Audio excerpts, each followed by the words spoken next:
Hello and welcome back. Mr. Johnson here, and in this video we're going to be looking at predicting products and specifically of decomposition and combustion reactions.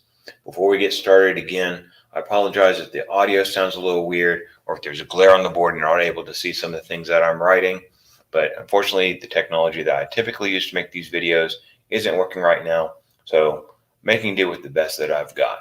But anyway, let's go on and move into this.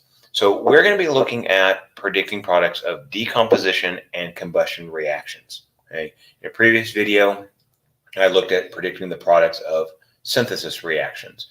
And in that video, I talked about the fact that there are 5 types of chemical reactions. There's synthesis, decomposition, combustion, and then single and double replacement. I'm going to do another video on single and double replacement here shortly. But in this video, we're looking at decomposition and combustion reactions. And there's a couple of different types of decomposition reactions that we're going to look at. The first type that we are going to look at is this idea of metal carbonates decomposing into metal oxides and carbon dioxide. We're going to look at metal hydroxides, where you form a metal oxide and water. We're going to look at if we take a metal chlorate and what it forms, as well as the breakdown of an acid. But what we're going to see in each one of these examples is that for decomposition, we start with compound AB, and through decomposition or breaking apart, we get individual substances, typically 2 or more. So you'll see in the general reaction, AB yields A plus B. So compound AB decomposes into substance A and substance B. So again, those type of decomposition reactions that we can have metal carbonates, which is going to be a metal combined with CO2, okay, or CO3, sorry, carbonate, polyatomic ion, and in that decomposition form a metal oxide and CO2. You'll notice that this is the exact opposite of a synthesis reaction. Same thing if we take a metal hydroxide, so a metal and then the hydroxide polyatomic ion.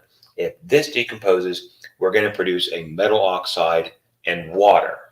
Okay? So decomposition of metal carbonates and metal hydroxides, very similar in that in both of them we produce a metal oxide, but the second product is either going to be carbon dioxide or it's going to be water. Then we have metal chlorates. And when metal chlorates decompose, we end up getting the metal chloride and we produce water as that second product. Then the decomposition of an acid, where you're going to get a non-metal oxide and water, which again, if you go back and watch the synthesis video, we talk about how to synthesize an oxyacid using a non-metal oxide and water. So this is just the reverse process. And then we'll look at combustion in just a little bit.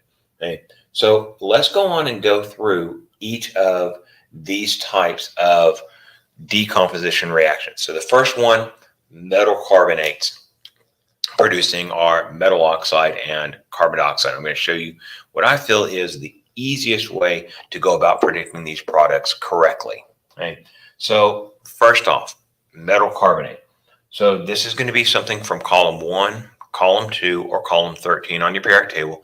Could also be a transition metal, which is perfectly fine. In the synthesis video, I didn't do any transition metals, but that is fully possible within those reactions for synthesis. I just didn't touch on them, okay? And I'm going to also not deal with transition metals for these. I think you'll get a basic understanding just using the examples that I'm going to give you. So let's start out with the fairly simple metal carbonate of sodium carbonate. So sodium carbonate would be Na2CO3, and then it decomposes. And the way that you can identify that you're dealing with a decomposition reaction is there's only ever going to be just one reactant. Okay? There's nothing for it to react with. The only thing that this can do is break apart. It can't exchange parts with anything else. It's not going to be able to combine with anything else because nothing else is there. These have to break apart. So that's what identifies as decomposition, that singular reactant.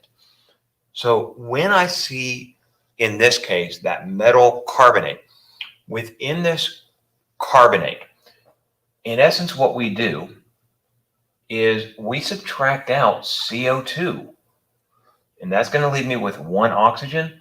This CO2 that we subtract out, that's our first of the two products, because we're always going to produce a metal oxide and carbon dioxide. So I write it out as carbon dioxide first because I can easily kind of mentally subtract that CO2 from it. Then I'm going to take sodium. Again, we're going to look up charges, because anytime we form a compound, these compounds, especially in these cases, I'm dealing with a metal and a non-metal, which means they're going to be ionically bonded. And if they're ionically bonded, then I have to have a balance of charge. And the easiest way to do that is to look up the charge on the two components. Again, take that numerical value of the first charge and cross it down. Numerical value on the second charge, or second component, cross it down, and I get Na2O1. I cannot reduce those subscripts, so my formula for my metal oxide is Na2O.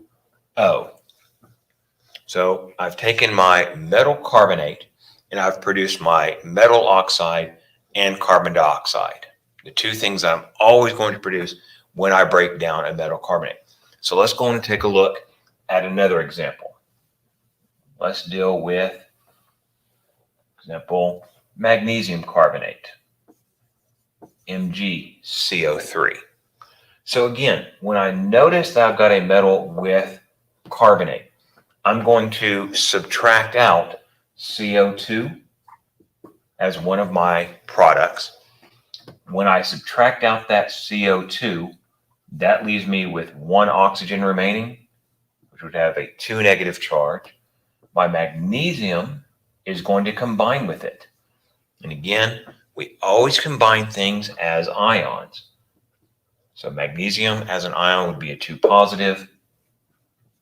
And like we've been doing, we cross down charges, initially get Mg2O2, but those subscripts can reduce, and I get a second product of magnesium oxide with the formula of MgO.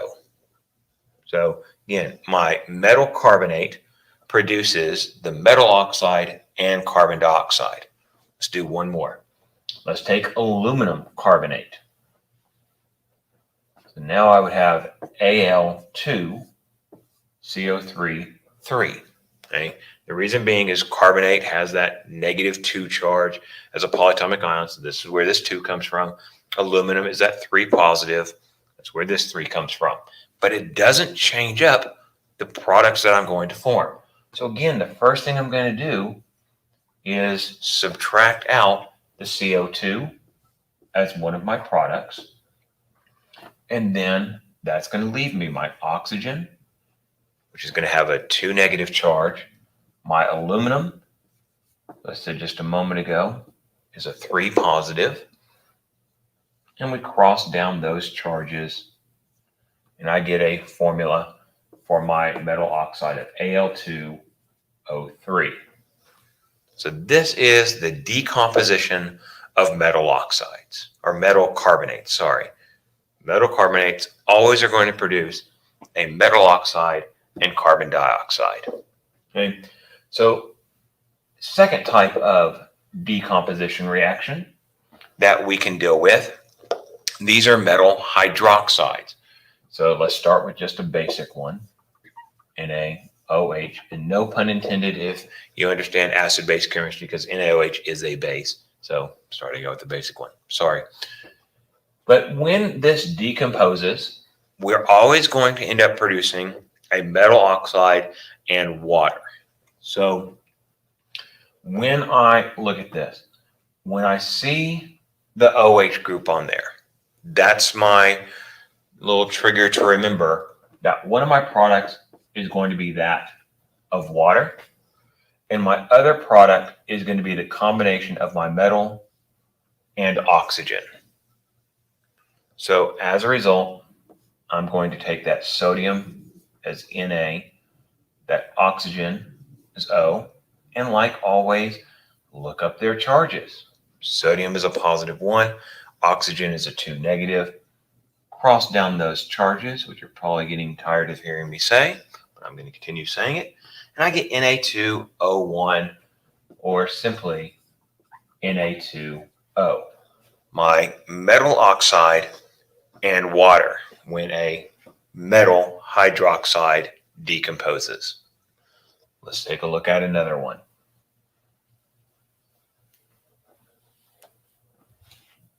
Look at MgOH2. Again, as soon as I say that there's only one reactant, I know this has to be decomposition. I then look at my components. I identify metal with hydroxide, and that hydroxide, I'm going to think about it in terms of, first and foremost, producing water.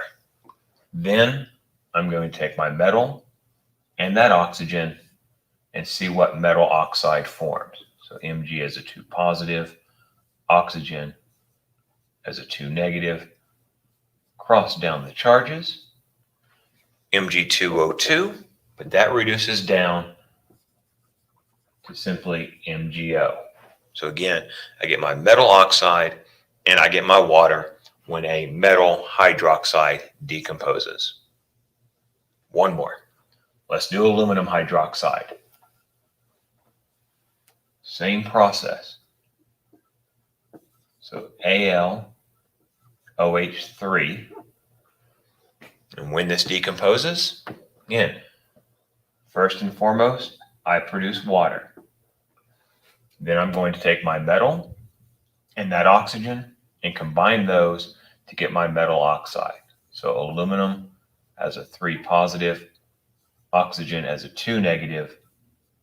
Cross down those charges, and we get Al2O3 as our metal oxide. So again, metal hydroxide decomposes always into a metal oxide and water. So that is the second type. And again, notice these are very similar to the decomposition of metal carbonates. The only difference is that when it's a hydroxide, you produce water along with that metal oxide. If this was a carbonate, I would produce CO2 along with the metal oxide. So very similar reactions. So the third type of decomposition. This again is the metal chlorates. Chlorate being the ClO4 polyatomic ion. And we produce a metal chloride and water. So let's take a look. Let's say NaClO4 decomposes. And when this decomposes, this is the easiest way that I know to think of this. Pardon me. I need to cough real quick. All right. Sorry about that. I just realized chlorate is ClO3, not ClO4. My apologies. So continuing on. Again, apologies that I got the wrong polyatomic ion. I was thinking perchlorate. But this is sodium chlorate, ClO3. And when I produce products, I'm going to get the metal chloride, and then I'm also going to end up getting oxygen, okay, as that second component. So what I do, the way I see this, is I think about breaking that O3 off of there. I produce oxygen, and then I've got my metal, I've got my chlorine, and those are the two things that I'm going to end up combining to form my metal chloride. So again, cross over those charges, Na1Cl1, and I get NaCl as my product. Let's do another. Let's take magnesium chlorate. So MgClO3, 2, decomposes. So again, as soon as I see I've got metal with a chlorate, that oxygen, that's where I'm pulling and getting O2 from. Then I would have my metal and my chlorine. So magnesium as a 2 positive, chlorine as a 1 negative. And when I cross over those charges, Mg unwritten 1 Cl2, and I get MgCl2 as my metal chloride. So hopefully this is making sense, but let's look at one more. Let's go on and look at aluminum chlorate. So in this case, AlClO3, 3 decomposes. And when I see metal with the chlorate, I focus in on the oxygen. That oxygen is where I'm going to get my O2. Then I'm going to take my metal component, in this particular case aluminum, which should have a 3 positive charge, combine it with my chlorine as a 1 negative charge by crossing down, and I get AlCl3. Sorry, probably shouldn't write that as cursive. AlCl3, my aluminum chloride. So this is the decomposition of metal chlorides. Last type of decomposition that we're going to look at is the decomposition of acids. So in the decomposition of acids, we're always going to end up producing a nonmetal oxide and then water.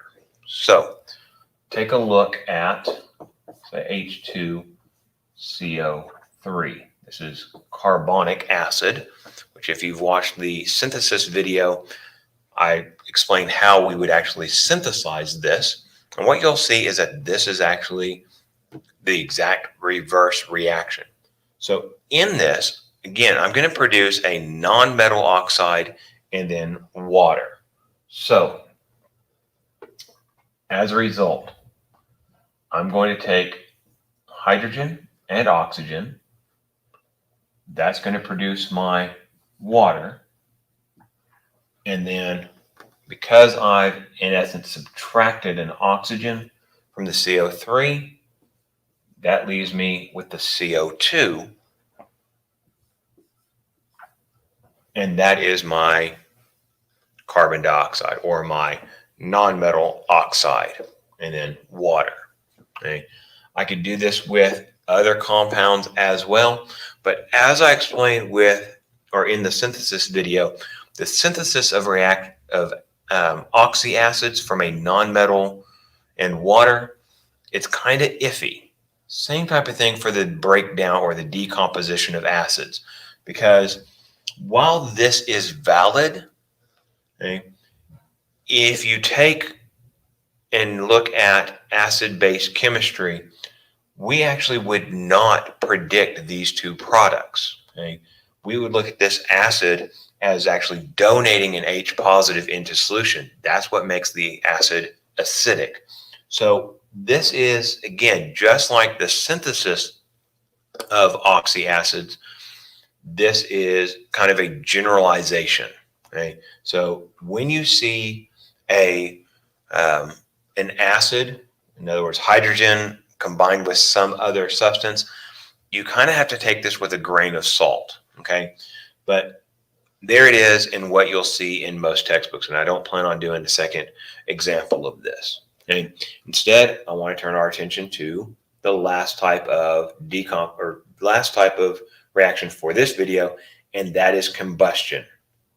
And when we talk about combustion, okay, this is where we're going to take and burn something in the presence of oxygen, and that is a key point to it. I can burn substances in the presence of hydrogen or nitrogen or argon or whatever, but we don't actually call it combustion unless it's burning in the presence of oxygen.